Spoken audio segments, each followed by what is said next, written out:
quelques millimètres de gomme sur la route. C'est mieux là. Laurent Roche est monté en 41,65. Karim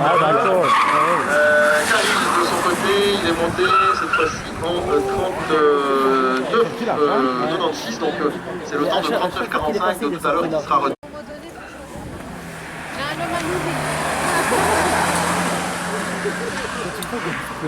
Et il va être suivi juste derrière par le numéro 15.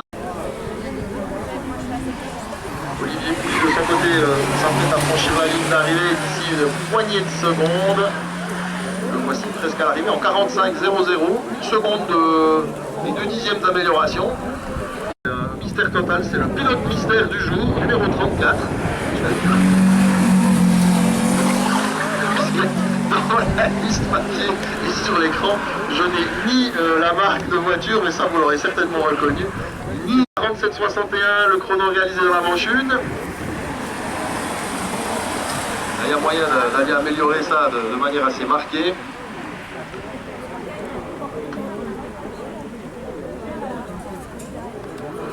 Son temps 41,52.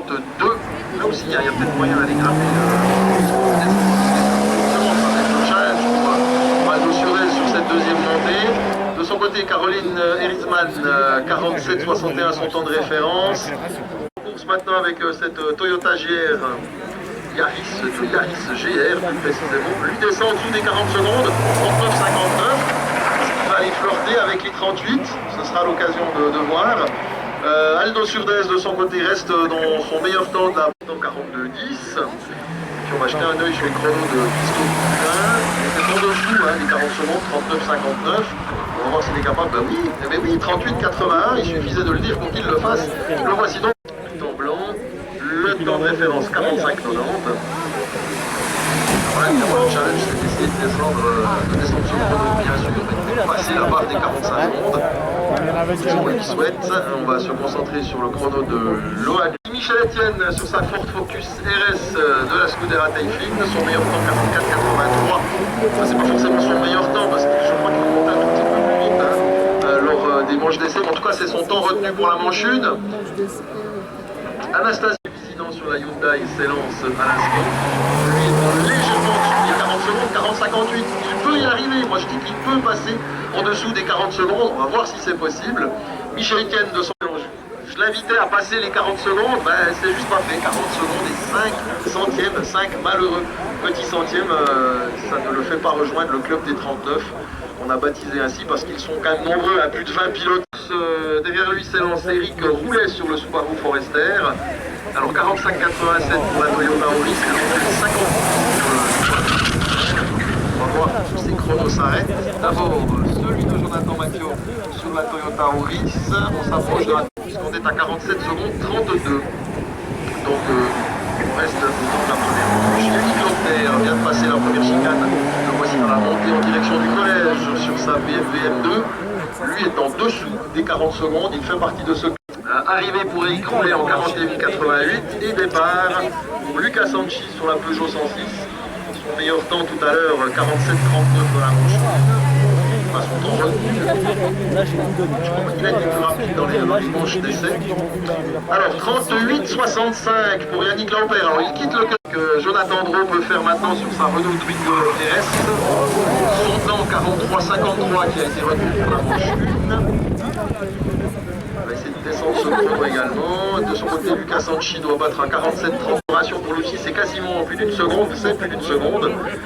Alors qu'au départ, la Swift Sport de Ricardo Gardoni s'élance maintenant sur la première ligne droite. Son temps de la manche 1, 43,89. Alors que Jonathan Drault, de son côté, établit un chrono à 44,19. Donc on retiendra le 43,53 de la première. Pascal Giovanni,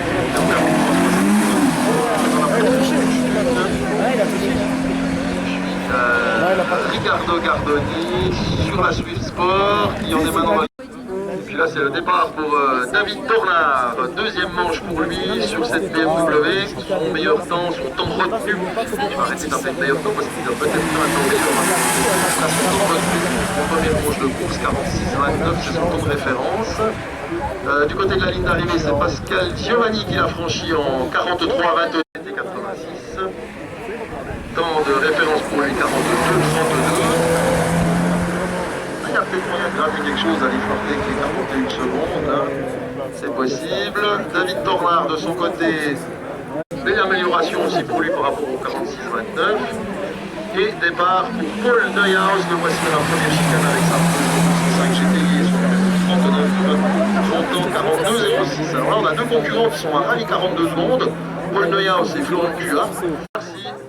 Paul Neuhaus fait de même. De son côté, Mike Rognon s'élance pour sa deuxième manche de course sur son Audi 80 Sport. Alors lui, il a un temps de référence à 5, ça sent la pénalité à ce tarif-là. Tout à l'heure, il était dans les 45 secondes. Il a certainement écopé d'une pénalité. Paul Neuhaus, de son côté, descend aussi en dessous des 42 pas, hein, le club des 39, on y reviendra tout à l'heure.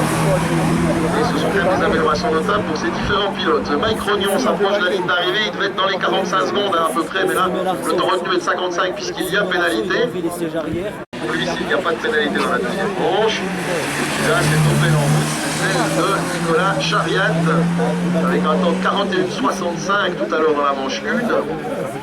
Alors sera-t-il capable de ramener ce temps? Quasiment 3 secondes de moins par rapport à son temps de montée de la première manche. Est-ce que la Suzuki Swift de Claudio De Francesco fera la même chose? Lui qui montait en 42,19 tout à l'heure. Le voici dans la deuxième ligne droite. Alors que du côté de la ligne d'arrivée, Nicolas Chariat a franchi la ligne d'arrivée en 41,37. On va prendre le petit-fils Brian qui s'élance maintenant sur la Peugeot 208 GTI. 40-19 la première manche pour Étienne Brian. Alors là, il a peut-être moyen, et ça Swift en 41-78, il descend en dessous des 42 secondes. Départ de la Mini Cooper S de Peter Brunner à l'instant, il se bat contre son chrono, 47-48. Puis nous, on va s'intéresser au chrono de Brian Etienne, est-ce qu'il va descendre en dessous? Justement. Alors 40-22, c'est le 40-19 qui sera retenu. Le temps de montée est quasiment identique. Guillaume Henny, son chrono 44-28, c'est celui qui a été retenu à la reste de Peter Brunner, qui montait en 45-48 tout à l'heure. On va voir à combien il est capable de ramener le chrono. On en est à 46 secondes, 47 secondes. Et puis là, c'est une Opel Corsa OPC qui s'était lancée, celle de Nicolas Neuhaus, son temps 41-50. Alors lui aussi, on va voir si c'est capable de descendre les 41 secondes. On va s'y intéresser tout à l'heure. Pour l'instant, on va suivre l'arrivée de la Mazda RX-8 de Guillaume Henny, 44. Là, c'est un autre Neuhaus, Anton cette fois-ci, mais sur une Renault Clio RS. S'élance pour sa deuxième manche. Il est descendu au-dessus des 39 secondes. On va voir s'il est capable de confirmer et donc rester dans les 38. Et puis, alors donc malheureusement la Corse l'Opel 41-97. C'est donc les 41-50 la première manche qui seront retenues. Celle qui passe la première chicane maintenant, le sport conduite par Stéphane Ottavio. Lui aussi est en dessus des 40 secondes, mais de peu, hein, 40-39. Et puis donc descendu en dessous des 39, il fait partie de la journée du club des 38 qui commence à être aussi bien peuplé. Et puis là c'est Patrice Huster qui s'était lancé avec sa Toyota Yaris. Il est en dessous des 40 secondes, 39-50. On va voir s'il confirme. Et est-ce que Ottavio Stevan de son côté descend avec son temps de la première manche? Là c'est Valentine Gilieron qui est en course maintenant avec sa Toyota Yaris GR. Son meilleur temps 40-83. Là aussi il y a moyen hein, d'aller gratter de faire d'être membre établi à l'instant. Il reste dans les pilotes en dessous des 40 secondes. Benjamin Froidbeau qui est parti maintenant avec sa Ford Fiesta, son temps 41-22.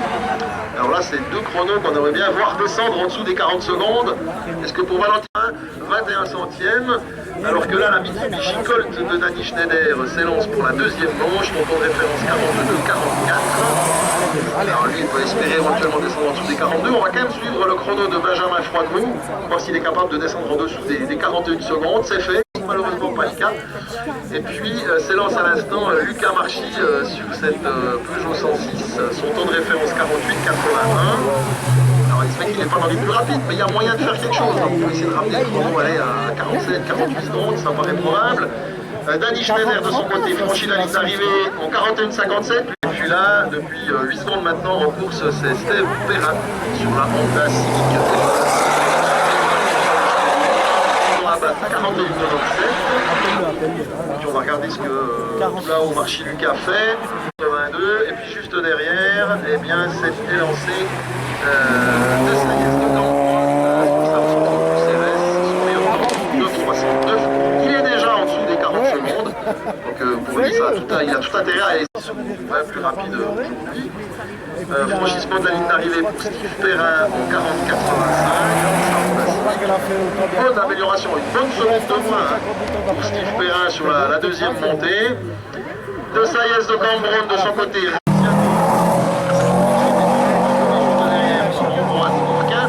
Attention, suivez bien Ambroise Milka, 36,41 tout à l'heure. Alors il est dans les plus rapides aujourd'hui.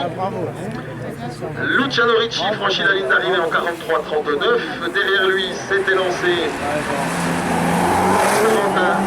Boinet sur sa BMW 335. Son temps de référence 42 secondes et 36,11. 36 secondes rapide. Voilà, nous avons la Tesla tout à l'heure qui est descendue en dessous des 30. On peut même y rester. La tête de ce classement ou dans Scratch bien sûr hors catégorie. Allez en course, Corentin Boinet qui approche la ligne d'arrivée, qui vient Fournard est en course. Et là c'est Xavier Etienne qui s'élance sur la 208. Ça c'est le fils de la famille d'Etienne. Alors 52, ça sent aussi la pénalité dans la montée tout à l'heure. On va dire qu'il est dans les 42 secondes normalement. Alors que Pascal Thomas lui franchit la ligne d'arrivée en 44 secondes. Alors on va voir le temps et le chrono de Xavier sur cette Peugeot 208. Alors il faudrait pour ça qu'il descende en dessous des 42 secondes pour que 3 c'est son temps de référence.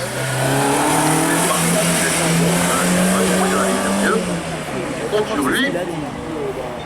Et puis avec le numéro 61 qui va s'élancer Bruce Barman, eh bien nous entamons la série pour la voiture, 41-21 pour le chrono.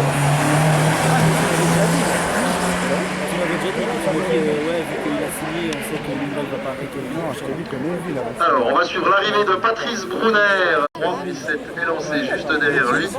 Dans la première chicane maintenant, Ramon donc le Citroën 500 VTS, son temps à lui 43,52. Devant à l'arrivée en 41,21, il y a Bruce Barr, qui est un petit peu moins rapide sur cette deuxième manche. En course maintenant, Kevin Graff avec la Honda Civic.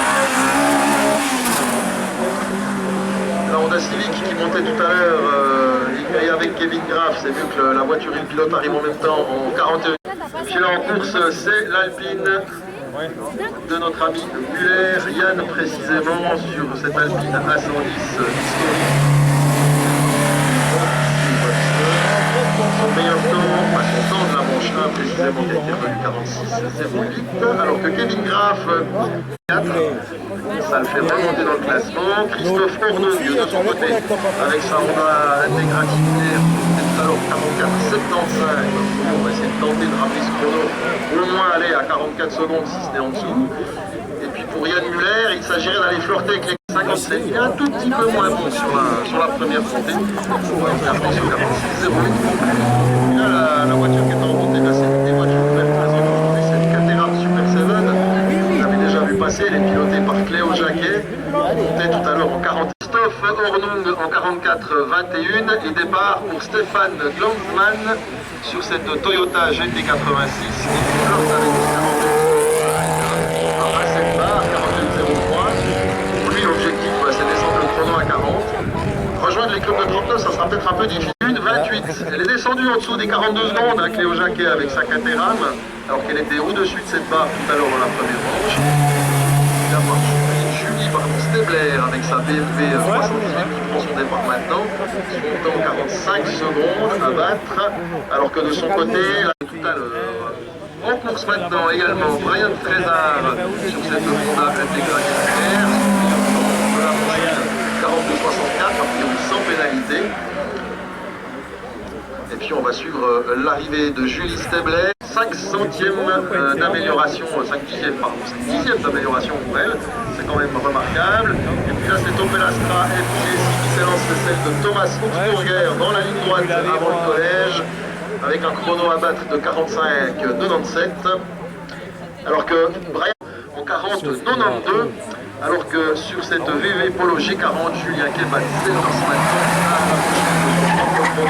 soit de 41-28. Puis on va voir si Thomas Augsburger avec l'Opel Astra est capable de descendre en dessous des 40. C'est fait, 44-85, bien joué. Et puis là, on va voir ce que fait Mathieu Collin.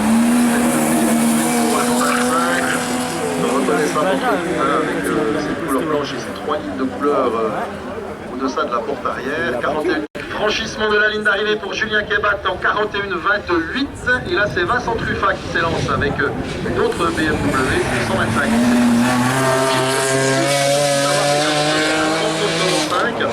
On va voir s'il est capable de se maintenir dans ce club des 39. Et puis Colin Mathieu, de plus long que son temps de la première manche 41-38.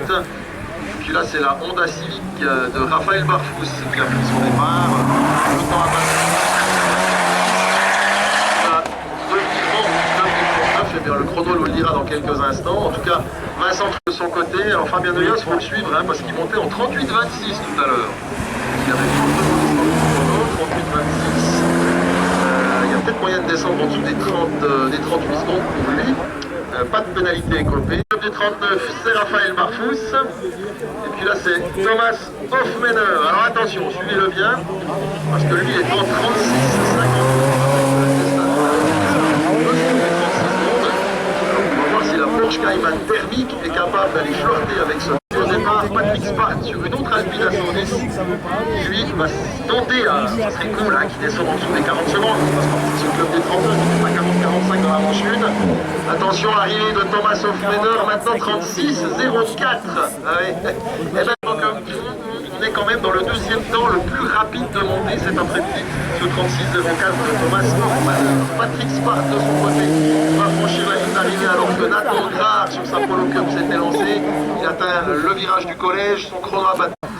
Amélioration pour Patrick Spark sur son Alpine, malheureusement il restera en dessus des 40 secondes, 40-32, et puis là c'est la Porsche 987. 38-64, alors là aussi, est-ce qu'il arrivera à gratter les 36, ça va être compliqué pour lui, mais on a peut-être moyen de dessus des 40 secondes avec un 40-24, et là c'est Sarah Charmer sur son Opel Astra OPC,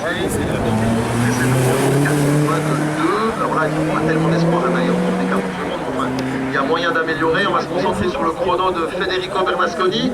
38,4 qu'on va conserver pour ce pilote. Alors que là c'est la Ibiza pilotée par Sergio Vieira da Silva s'élance. Lui aussi court après son chrono à 43,32 comme tous les autres. On va regarder si Sarah Charmer de son côté avec l'Opel Astra est capable de descendre ou de monter. Et puis là, on va suivre la course de la Renault Espace RS de Martio de Pino. Au-dessus des 40 secondes,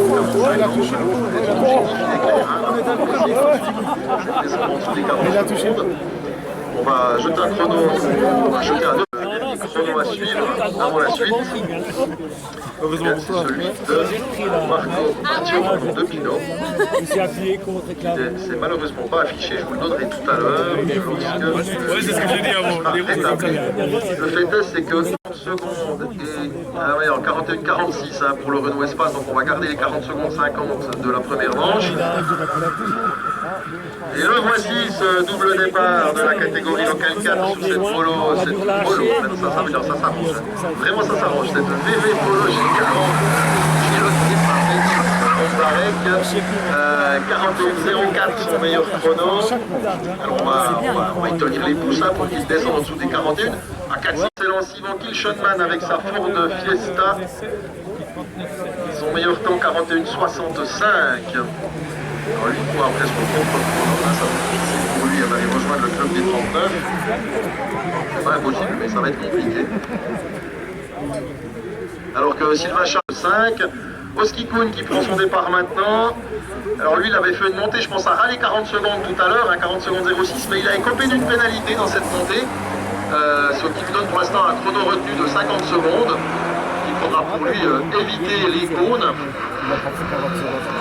Kilschonman a franchi la ligne d'arrivée en 41-60, en 41-84 par contre. La ligne droite sur cette Opel cadette GSI. Lui a un temps très intéressant. C'est comme ce matin, mais sans le pôle. des 40 secondes. C'est pas fait, 49-27 pour lui. Mike Villemier s'était lancé maintenant. Alors Mike Villemier, Billy Sanchi qui s'élance maintenant sur la Citroën Saxo. Alors 38-29 pour Mike Villemier, 30. Alors Mike Villemier descend à 37,70. Belle amélioration hein, pour Mike Villemier, il descend en dessous des 38 secondes. Ça commence à être vraiment dans les tours rapides. Voici donc dans les 5 ou 6 secondes plus rapides. On va voir au chrono. Billy Sanchi passe à 72, il reste dans les temps de montée de sa première manche. Et puis là, Grégoire Huguenin est parti sur cette Renault Clio RS.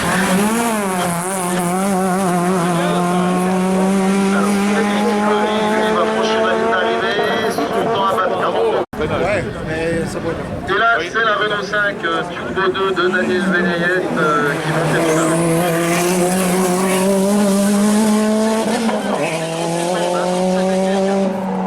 il y a moyen de faire beaucoup mieux.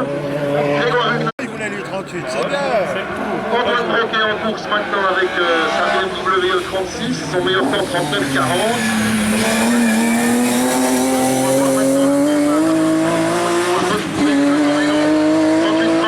Identique à la première montée. Et puis ça, c'est David Poisson avec la Mazda 323 GTX.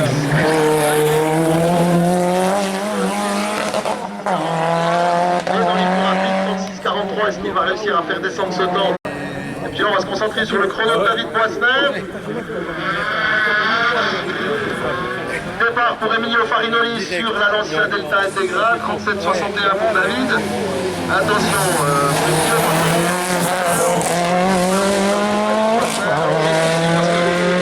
des voitures qui montent en 36 secondes. Le chrono s'arrête. Là, ça fait sortir. Ouais, à mon avis. Alors, on entend toujours la voiture d'Emilio Farinoli grimper. On est à 1 minute. Ça sent la sortie de route quand même. Hein. Alors, vous le confirmerez, moi je ne le vois pas d'où je suis. Si vous êtes sur place, vous l'aurez certainement constaté, à moins qu'il se soit passé autre chose. On va juste jeter un œil sur d'avoir plus d'infos. Pour l'instant, on ne fait pas partir la formule. Les chronos sont inégaux.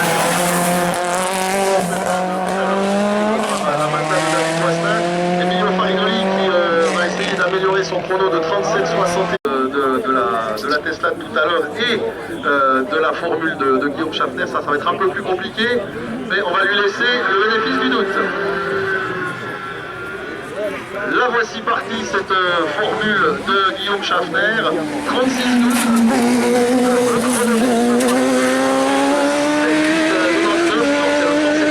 Qui sera retenu pour le classement. Donc, maintenant, il faut qu'il descende en dessous de son chrono. Il faut donc, je le disais, qu'il descende en dessous de son chrono de 36,12. Et là, en course, c'est Jason Chi.